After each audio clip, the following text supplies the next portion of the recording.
ஆண்டவராகிய இயேசு கிறிஸ்து நாமத்திலே வாழ்த்துக்கள். கர்த்தர் இன்று நம்மை பார்த்து, அதாவது யாரோ சில பேர் பழைய அந்த சந்தோஷத்தை இழந்து காணப்படுறீங்க. மற்றவங்களை பார்த்தவொடனே சகோதர சகோதரியை பார்க்கும் பொழுதோ, இல்லை விசுவாசிகளை பார்க்கும் பொழுதோ உடனே உற்சாகமாக சொல்லுகிற அந்த ஷாலோம் இல்லை, பிரைஸ் தி லார்ட் இல்லை, கர்த்தர் நல்லவர், அவர் கிருபை என்றும் உள்ளது என்பது இல்லை, வாயில் வரல. துக்கம் வாயை அடைக்கிறது, தொண்டையை அடைக்கிறது.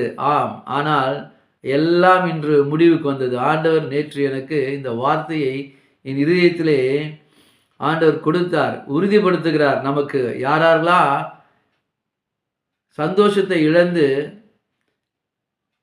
என்ன அடுத்தது நம்ம பண்ணலாம் என்று, எப்போது இது முடியும், நான் போட்ட திட்டங்களெல்லாம் எப்படி அது நல்ல ஒரு முடிவுக்கு வரும், எப்படி செய்யலாம் என்று நீங்கள் யோசித்து கொண்டு இருக்கலாம்.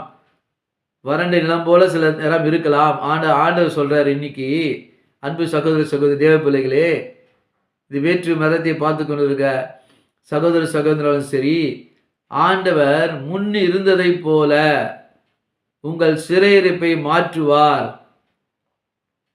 முன் இருந்தது போல தேசத்தின் சிறையிருப்பை மாற்றுவேன் என்று கர்த்தர் சொல்லுகிறார். உங்கள் சிறையிருப்பை அவர் மாற்றுவாராம்.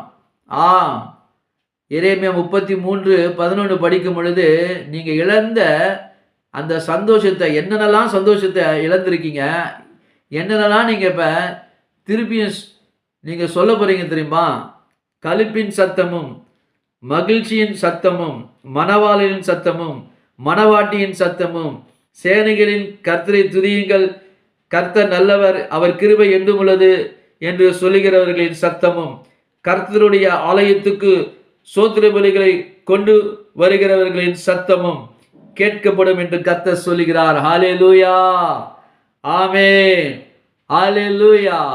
இப்படிப்பட்ட ஒரு நல்ல சத்தத்தை ஆண்டவர், நீங்கள் இழந்த சந்தோஷத்தை, நிம்மதியை, ஆண்டவர் தவிப்பை எடுத்து போட்டு முன்னிருக்கும்படி தேசத்தின் சிறையிருப்பை திருப்புவேன் என்று கர்த்தர் சொல்லுகிறார். உங்கள் சிறையிருப்பை இன்று மாற்றுகிறார், இன்று மாற்றுகிறார்.